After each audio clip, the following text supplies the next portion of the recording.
Advantage देख लेते हैं टैबलेट का। पहला एडवांटेज ये है कि जी टैबलेट एक ऐसा यूनिट डोजेज फॉर्म है जो कि हम लार्ज स्केल पे इसकी प्रोडक्शन कर सकते हैं। ओरल फॉर्म में इस्तेमाल होने वाला लार्जेस्ट जो यूनिट डोजेज फॉर्म है वो टैबलेट है, जिसको लार्ज प्रोडक्शन हम कर सकते हैं। यानी कि जो टैबलेट के बैच मान रहे होते हैं ना फैक्ट्री में, वो कोई 10 लाख का एक बैच, 6 लाख का, 5 लाख का, 4 लाख टैबलेट एक एक वक्त पे मान रही होती हैं। तो ह्यूज प्रोडक्शन, लार्ज प्रोडक्शन के लिए हाँ ये डोजेज फॉर्म बड़ी ही अच्छी है, सूटेबल है। फिर जो है ना ओरल डोजेज फॉर्म, बाकी जो सारी ओरल डोजेज फॉर्म है जैसे सिरप है, सस्पेंशन है, सोल्यूशन है, उनके निस्बत टिंचर है, उनके निस्बत ये जो है वो सबसे सस्ता होता है। यानी अगर एपीआई हम सिरप की शक्ल में दे रहे हैं, मिसाल एक ऐसा एपीआई जिसकी टैबलेट भी बन सकती है, सिरप भी बन सकता है, तो वही एक यूनिट डोज की अगर हम बात करें कि एक बंदे ने जो एक डोज लेनी है टैबलेट की शक्ल में, वो सस्ती पड़ेगी, ना सिर्फ फैक्ट्री को बल्कि ओवरऑल कस्टमर को भी सस्ती पड़ेगी। और सिरप जो है या दूसरी डोजेज फॉर्म वो सिंगल डोज की अगर बात करें यूनिट डोजेज फॉर्म की, तो वो महंगी पड़ेंगी एज कम्पेयर टू अगर दोनों का कंपैरिजन किया जाए। और इसके अलावा नेक्स्ट इसका एडवांटेज ये है कि ये जो टैबलेट फॉर्म के अंदर हमारे पास मेडिसिन मौजूद होती है, ये केमिकली, मैकेनिकली और माइक्रोबायोलॉजिकल स्टेबल होती है। यानी इसके अंदर कोई माइक्रोबायोलॉजिकल ग्रोथ नहीं हो सकती।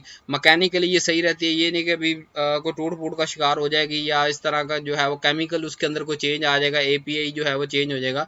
तो ओवरऑल बाकी डोजेज फॉर्म की निस्बत केमिकली, मैकेनिकली और माइक्रोबायोलॉजिकली ये स्टेबल रहती है टैबलेट। नेक्स्ट हमारे पास कि ये provide greatest ease of swallowing with the least tendency for hang up above the stomach. और दूसरा ये है कि स्वेलो करनी बड़ी आसान है, कि most of tablet normal size की होती है तो उसको स्वेलो करना बड़ा आसान है और बिल्कुल जो है वो फौरन ही स्टमक के अंदर पहुंच जाती है। और इसके अंदर प्रोडक्ट की जो आइडेंटिफिकेशन है वो बड़ी ही सिंपल और चीप होती है। यानी कि मिसाल सिरप तो बाहर से पैकिंग उनकी जो है वो सेम होगी, इसका जो है एज कम्पेयर टू दूसरी डोजेज फॉर्म जो टैबलेट को आइडेंटिफाई करना ज़्यादा आसान होता है, क्योंकि इसके कलर डिफरेंट शेप होती हैं, डिफरेंट जो है वो उसका साइजेस होती हैं, डिफरेंट बाज़ दफ़ा कट लगे होते हैं, बाज़ दफ़ा ऊपर जो है वो इनग्रेव किए होते हैं चीज़ें।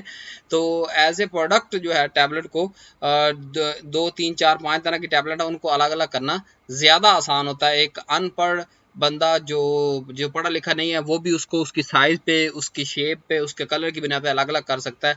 लेकिन अगर एक ही सिरप 3 4 जो है वो सिरप सिरप की तो पैकिंग सेम ही होगी, मिसाल दे रहा हूँ आपको सिरप की, तो वो 3 4 सिरप अगर एक इलिटरेट पर्सन को दिए जाए तो वो उसको अलग करना मुश्किल हो सकता है। तो यहाँ ये compare to other dosages form tablet को आइडेंटिफाई करना आसान होता है। और इसके अंदर एक सबसे बड़ी बात ये है कि डोजेज जो है ना, डोज जो मिकदार देनी है हमने पेशेंट को वो बड़ी प्रिसाइज होती है और कंटेंट वेरिएबिलिटी बहुत कम आती है। जैसे मैं आपको बता रहा हूँ ना कि हर जो टैबलेट है वो हम किसी न किसी मोनोग्राफ से बना रहे होंगे, किसी ऑफिशियल बुक में से बना रहे होंगे, तो उसके अंदर उस टैबलेट की एक लिमिट दी होती है कि भाई 530 मिलीग्राम से लेके 500 जो है वो 70 मिलीग्राम के दरमियान आपकी टैबलेट आनी चाहिए, मिसाल दे रहा हूँ कोई भी टैबलेट, तो वो उसके अंदर ही आती है। तो उस तरह होता क्या है कि डोज प्रिसाइज रहती है। अब सिरप के अंदर अगर थोड़ा सा चम्मच के ऊपर सिरप ज़्यादा आ गया तो वो डोज ज़्यादा अंदर चली जाएगी, थोड़ा सा कम सिरप रह गया वो कम चली जाएगी।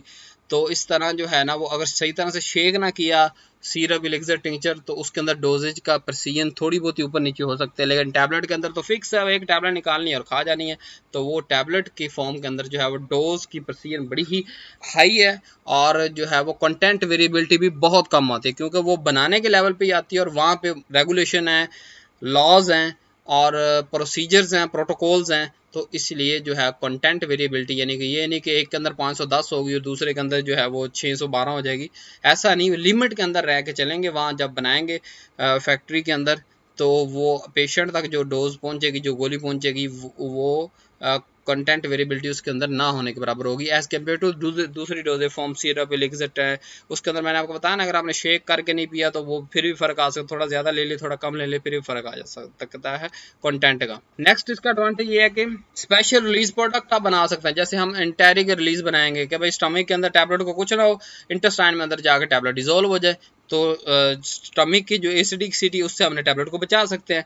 लेकिन ये सिरप की शक्ल में ऐसा तो नहीं हो सकता, दूसरी डोजेज फॉर्म की शक्ल में ऐसा नहीं हो सकता। इसी तरह डिले रिलीज, इंटेरिक को डिले रिलीज भी कहते हैं कि भाई स्टमक के अंदर नहीं होना, आगे जाकर रिलीज हो जाना उसने इंटेस्टाइन के अंदर।